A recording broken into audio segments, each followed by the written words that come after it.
நேற்று இரவோடு இரவாக திமுகவினர் செய்த ஒரு கேவலமான வேலையை தான் இப்போ நீங்கள் பார்த்துட்ருக்கீங்க. அதாவது மதுரையில் நடக்கும் முருக பக்தர்கள் மாநாட்டிற்கு சாலைகள் எங்கும் விதிகளுக்கு உட்பட்டு பர்மிஷன் கேட்டு ஹிந்து முன்னணியினர் வந்து கொடி வச்சிருக்காங்க. இரவோடு இரவாக திமுகவினர் அந்த கொடிக்கும் பெரிய உயர கம்பம் வைத்து திமுக கொடியை நட்டு வச்சிருக்காங்க.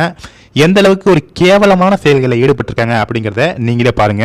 இந்த திமுகவை சேர்ந்த ஹிந்து அறநிலையத்துறை அமைச்சர் திரு சேகர் பாபு இது சங்கிகள் நடத்தும் மாநாடு அப்படின்னு சொன்னாப்புல. ஆனா இந்த சங்கிகள் நடத்தும் மாநாட்டை பார்த்து பயந்து போய் நடுங்கி ஹிந்து முன்னணி கொடிக்கு பக்கத்துல திமுக கொடி வைக்க வேண்டிய நிலைமைக்கு சங்கிகள் எல்லாம் உங்களை வந்து கொண்டு வந்திருக்காங்க அப்படின்னு பாக்குறப்ப சங்கிகள் ஆகிய எங்களுக்கு பெருமையா தான் இருக்கு, கர்வமா தான் இருக்கு.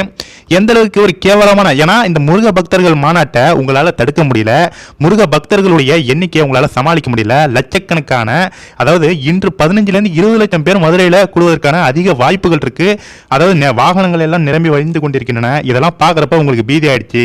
அதனால வரும் பக்தர்கள் எல்லாம் திமுக கூடயும் இருக்கு, திமுகவும் சேர்ந்து தான் நடத்துதுன்னு பக்தர்கள் எல்லாம் தவறாக புரிந்து திமுகவுக்கு பேரு வந்து போயிடணும் அப்படின்ட்டு ஹிந்து முன்னணி கொடிக்கு பக்கத்தில் திமுக கொடி நட்டு வச்சிருக்கீங்கன்னா எவ்வளோ பெரிய ஒரு கேவலமான எண்ணம்.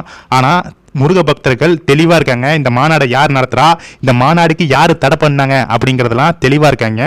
அடுத்தது இந்த மாநாட்டிற்கு ஒரு மாற்றுத்திறனாளி சகோதரர் வரும் காணொலியை பார்த்துட்டு வந்துருங்க.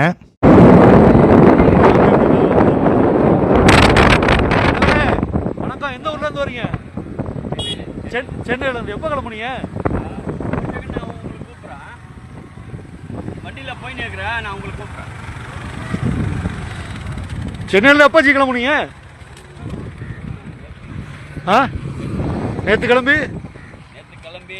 திருச்சியில் ஹால் பண்ணிட்டு இப்போ திருச்சியில் கிளம்பி திருப்பி போயிட்டு இருக்கீங்க. போனீங்க திருப்பி ரிட்டர்ன் இதே தான்? இதே தான். சூப்பர் ஜி, வாழ்த்துக்கள். ஓகேண்ணா, ஓகேண்ணா. இப்பொழுது நீங்க பார்த்து கொண்டிருக்கும் வீடியோ நேற்று இரவு 9 மணி இருக்கும். அங்க எத்தனாயிரம், கிட்டத்தட்ட 1.5 லட்சத்திலிருந்து 2 லட்சம் பேர் வந்து நைட்டு 11 மணிக்கு அந்த முருக பக்தர்கள் அந்த 6 படை வீடுகளை தரிசனம் செய்வதற்காக வந்திருக்காங்க.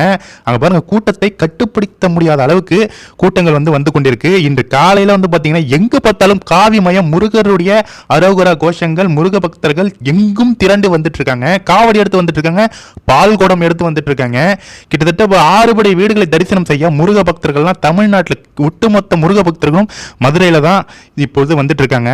அதாவது கட்டுக்கடங்காமல் மதுரையே குலுங்கி கொண்டு இருக்கிறது அப்படின்னு தான் சொல்லணும்.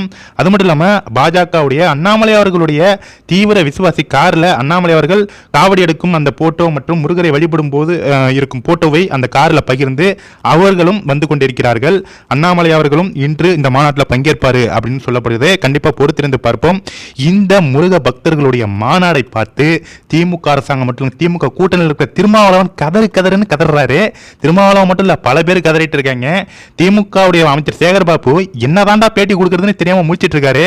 பேட்டி கொடுக்க போனா முருகர் மாநாட்டை பத்தி கேட்டுருவாங்களோ அப்படின்னு நடுக்கத்திலேயே தலைமறைவாயிட்டு இருக்காரு. ஆனா தற்போது ஹிந்து முன்னணி கொடிக்கு பக்கத்துல திமுக கொடியை வைத்து விளம்பரம் தேடும் இந்த ஒரு கேவலமான செயலில் திமுக ஈடுபட்டிருக்குன்னா நம்ம ஹிந்துக்களுடைய ஒற்றுமையை பார்த்து திமுகவுக்கு பயம் வந்திருக்கு. முருக பக்தர்களுடைய ஒற்றுமையை பார்த்து திமுகவுக்கு பயம் வந்திருக்கு. திருப்பரங்குன்றத்துல முருகன் கோவில்ல போயிட்டு விபூதியை அளித்த திருமாவளவனுக்கு இந்த கூட்டத்தை பார்த்து பயம் வந்திருக்கு. இப்போது திருமாவளவன் அவர்கள் விபூதி அளித்து மாட்டிக்கொண்டாரு. முருக பக்தர்கள்லாம் திருமாவளவன் மேல கடுப்புல இருக்காங்க. அதே மாதிரி ஒவ்வொரு ஆட்களும் இது பிறகு மாட்டுவார்கள். இந்த கடவுள் இல்லை அப்படின்னு சொல்ற குரூப் எல்லாம் இனிமேலுக்கு வாயவே தரக்கூடாது. கண்டிப்பா இந்த வீடியோ எல்லாருக்குமே ஷேர் பண்ணுங்க ஃப்ரெண்ட்ஸ். தேங்க்யூ.